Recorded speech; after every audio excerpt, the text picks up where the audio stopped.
James Whitey Bulger, I think, history will show, is one of the more significant crime figures in the 20th century. No single criminal has ever been able to corrupt the FBI to the extent that he did. To me, growing up in South Boston, he was a kind of mythical figure that everyone knew ran the town. He was also kind of a father figure in the neighborhood.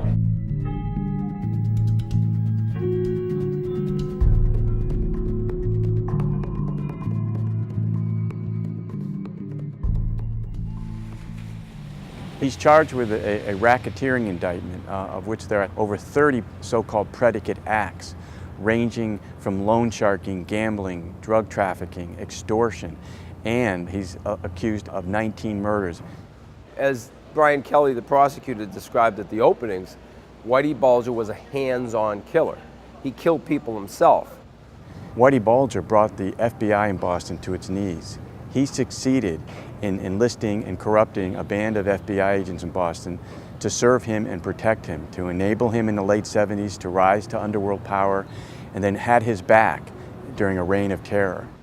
There was an FBI national policy to take out La Cosa Nostra, and in that guise they decided to make deals with criminals like Whitey Bulger, Irish-American gangsters here in Boston. The problem with that is twofold. First of all, Whitey Bulger didn't know much about the mafia. Second of all, Whitey Bulger was as bad as anybody in the mafia. And South Boston is a player in this story. Southie is very Irish in ethos, and there's nothing there that's prized more than loyalty. Loyalty to your family, loyalty to your friends, loyalty to your neighbors, and loyalty to your neighborhood. But when loyalty comes to mean that you can kill me in front of 100 people in a crowded bar and that nobody's going to speak up, then loyalty has become a bad thing. And that happened? That happened in our neighborhood. For more than 2 decades now, the horrible truth is revealed is that he's a rat, that he oversaw drug trafficking. Indeed, he's admitted in his opening argument that he made millions off of drugs. So the myth of Whitey Bulger has been exploded. He was indicted in early 1995, and he escaped because his corrupt FBI agent handler, the key agent who was working with or for him, tipped him off. The FBI in this case is an unindicted co-conspirator. His lawyer made it clear in his opening statement. Jay Carney said he was not an informant and he did not kill those women. Those are the two things. He knows he's going to die in prison. That's not what this is about. He needs to rehabilitate his reputation. He spent his entire life creating this narrative arc of him as a good bad guy, a gangster with scruples, a criminal with standards.